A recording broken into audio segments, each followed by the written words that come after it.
Hello sir, welcome to the Guruji classes. आज हम करेंगे क्लास 12th NIUS पेंटिंग का सब्जेक्ट का 332 जो हमारे पास कोड नंबर है। अगर आप मेरे चैनल पर नए हैं तो मैं आपको बताने वाला हूं कि मेरे चैनल पर अगर आप जुड़ेंगे तो आपको क्या क्या मिलेगा। आपको मिलेंगे important questions, free notes PDF, free practical file with solution, free TMA with solution. और इन सबको लेने के लिए आपको मेरे नंबर कांटेक्ट करना पड़ेगा 8851450051 पर। प्लस एक एडिशनल कराया मैंने, अब आपको 5 ईयर के क्वेश्चन पेपर PYQ अनसॉल्व्ड और सॉल्व्ड दोनों मिलेंगे। फिलहाल अनसॉल्व्ड मेरे पास रेडी है, सॉल्व्ड कुछ ही रेडी है क्योंकि मैं हैंडमेड सॉल्व करा रहा हूं बच्चों से। जो मेरे स्टूडेंट्स हैं वो सॉल्व कर रहे हैं और वो देंगे सॉल्व करके और मैं फटाफट से उसको आपको प्रोवाइड कराऊंगा। तो मेरे पास क्या है कि वो पब्लिश हो रहे हैं, मैं भी इसके ऊपर बहुत ज्यादा कोशिश कर रहा हूं कि मैं बच्चों को जल्दी से जल्दी प्रोवाइड करा सकूं। तो आप अगर अनसॉल्व्ड अभी एकदम से नहीं मिल पा रहे हैं तब को अनसॉल्व्ड तो मेरे पास रेडी है, आप प्लीज उन अनसॉल्व्ड को सॉल्व करना शुरू कर दीजिए। और आज इस चैप्टर के अंदर, आज इस वीडियो के अंदर मैं लोक चित्रकला का चैप्टर जो है हमारे पास पेंटिंग का क्लास 12th का लास्ट चैप्टर है ये आपके कोर्स का, और कंप्लीट करा दूंगा। इसके साथ ही मेरे पास न्यू सिलेबस के हिसाब से आपका कोर्स जो है पूरा कंप्लीट हो जाएगा। आप मेरी वीडियो पर प्लेलिस्ट में चले जाइएगा, NIUS 12th क्लास की पेंटिंग की प्लेलिस्ट, और पूरी उस प्लेलिस्ट को गो थ्रू हो जाइएगा, सारे क्वेश्चन आंसर्स। कोई भी बुक आपको बाजार से लेने की जरूरत नहीं है, सिर्फ इस प्लेलिस्ट को पढ़ लीजिए। आपके पेंटिंग के अंदर मोर देन 80 मार्क्स आएंगे, आई गारंटी। तो चलिए शुरू करते हैं। चैप्टर नंबर 14 लोक चित्रकला, कुछ इंपॉर्टेंट पॉइंट के साथ हम इसको पढ़ेंगे। हमारे पास इंपॉर्टेंट पॉइंट्स आ जाते हैं यहाँ पर। मनुष्य के, देखिए लोक चित्रकला चैप्टर क्या है, जो हमारे पास जो पेंटिंग होती है उसके बारे में बताया, जो मतलब लोकल पेंटिंग होती है जो लोगों द्वारा बनाई जा रही है, उसको पढ़ते हैं। मनुष्य के मन में जो सहज और स्वाभाविक रूप से प्रस्फुटित और दूसरों के मन तक पहुंचने की कला को कला अभिव्यक्ति कहते हैं। मानव का जन्मजात गुण है। देखिए हम चित्रकला के माध्यम से किसी भी चित्र को बनाकर दूसरों के घर तक, दूसरों के मन तक पहुंचते हैं, उसे क्या बोला जाता है? कला अभिव्यक्ति। यानी कि अभिव्यक्ति का मतलब बोलना, मानव का जन्मजात गुण है ये। मनुष्य की कला से अलग नहीं रह सकता। मनुष्य जो है कला से अलग नहीं रह सकता। लोक कला का कलाकार भी यद्यपि एक आम इंसान है, तथापि उसे कहना का आश्रम लेकर अपने मन के आवेग को लोक कला के माध्यम से दर्शाया गया। देखिए उसे का आश्रम लेकर, देखिए उसे कहना का आश्रय लेकर मतलब कि मन के आवेगों को लोक कला के माध्यम से दर्शाया जाता है और अपने परिश्रम से लोक कला को ख्याति की चरम सीमा तक ले जाया जाता है, यानी कि फेमस होने की चरम सीमा तक, फाइनल लाइन तक। लोक कला के कलाकारों की सबसे उल्लेखनीय विशेषता यह है कि घरेलू सामग्री और स्थानीय साधनों पर निर्भर है। वे विभिन्न रंगों का निर्माण स्वयं करते थे और इसके लिए अनेक प्रकार के साधनों का प्रयोग करते थे। देखिए उल्लेखनीय विशेषता घरेलू सामग्री से है, जो विभिन्न रंगों का निर्माण खुद करते थे और अनेक प्रकार के साधनों का भी यूज करते थे वो। इनकी तैयारी करने की विधि भी बड़ी दिलचस्प है। उदाहरण के लिए हल्दी की सहायता से पीला रंग बनाया जाता है। हरा श्रृंगार एक फूल से होता है, इसकी सहायता से नारंगी रंग बनता है। लाल रंग तैयार करने के लिए चुकंदर का प्रयोग होता है। काला रंग गुड़ और जंगे लगे लोहे से बनाया जाता है। आगे पढ़ते हैं इस चैप्टर से इंट्रोडक्शन। और उपयुक्त रंगों को पक्की रंग बनाने के लिए उसमें बड़ी मात्रा में गोंद का प्रयोग किया जाता है। ऐसा मानना है कि गोंद मिलाने से उसकी पकड़ कागज अथवा वस्त्र पर पक्की हो जाती है। इस अध्याय में Kalighat painting, Kalamkari painting, Warli painting, Phad painting और मधुबनी पेंटिंग की चर्चा की गई है। चलिए हम पढ़ते हैं इस चैप्टर से रिलेटेड इंपॉर्टेंट क्वेश्चंस और बहुत ही जल्दी हमारा ये चैप्टर कंप्लीट हो जाएगा। छोटा सा चैप्टर है और इसी के साथ ही आपका पेंटिंग का मेरी तरफ से कोर्स कंप्लीट हो जाएगा। आशा करता हूं आप लोग पेंटिंग के सब्जेक्ट को मेरे चैनल से प्रिपेयर करेंगे और फिर आप मार्क्स में प्लीज कमेंट करके बताइएगा कि आपके कैसे रहे। आगे पढ़ते हैं। क्वेश्चन क्या है हमारे पास, कालीघाट पेंटिंग से आप क्या समझते हैं? देखिए कालीघाट पेंटिंग बंगाल में प्रचलित थी। अध्याय में उल्लेखित कालीघाट पेंटिंग की प्रमुख विशेषता यह है कि चित्र सपाट पृष्ठभूमि पर बनाया गया है और फर्श अथवा दीवार जैसी कोई विभाजन नहीं है।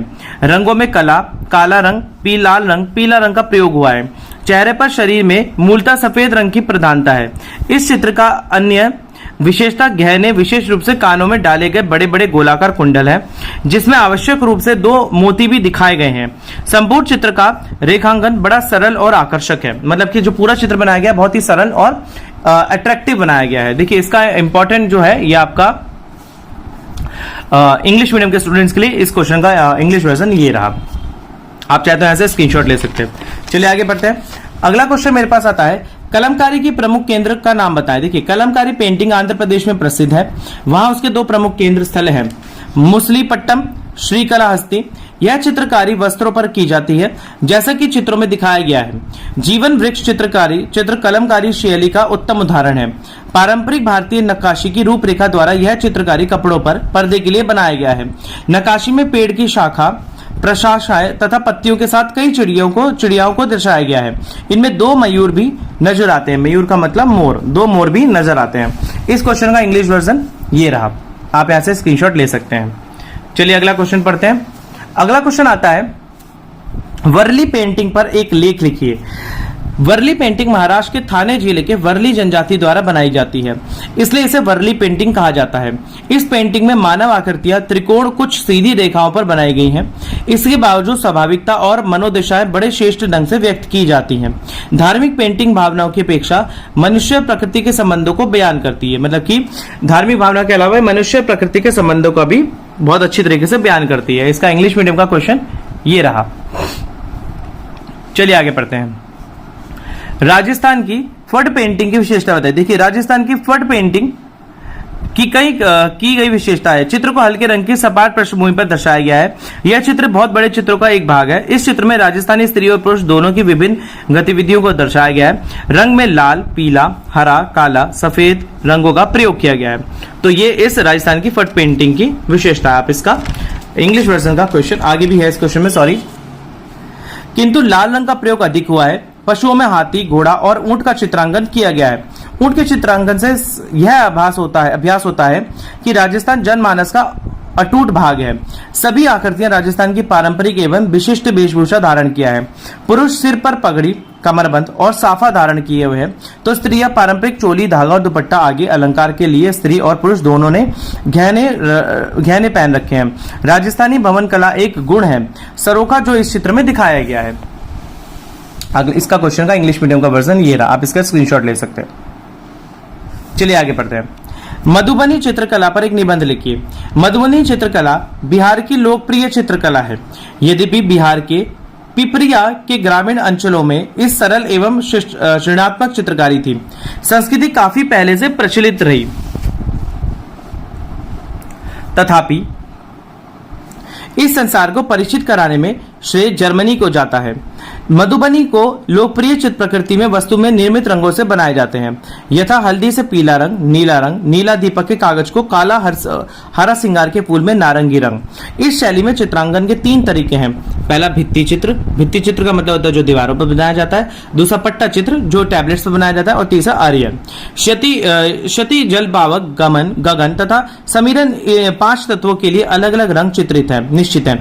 इस कला को मुख्यतः स्त्रियां संलग्न करती हैं, जो पीढ़ी दर पीढ़ी इस कला को हस्तांतरित करती है, यानी कि स्त्रियां बनाती जाती है और पीढ़ी दर पीढ़ी इस कला को आगे आगे ट्रांसफर करती रहती हैं। हस्तांतरित का मतलब ट्रांसफर करना। उस शैली के प्रसिद्ध चित्रकार हैं जगदम्बा देवी, यमुना देवी, शांति देवी इत्यादि। तो ये क्वेश्चन था हमारा इंपॉर्टेंट। इसका इंग्लिश वर्जन का क्वेश्चन ये रहा, आप यहां से इसका स्क्रीनशॉट ले सकते हैं।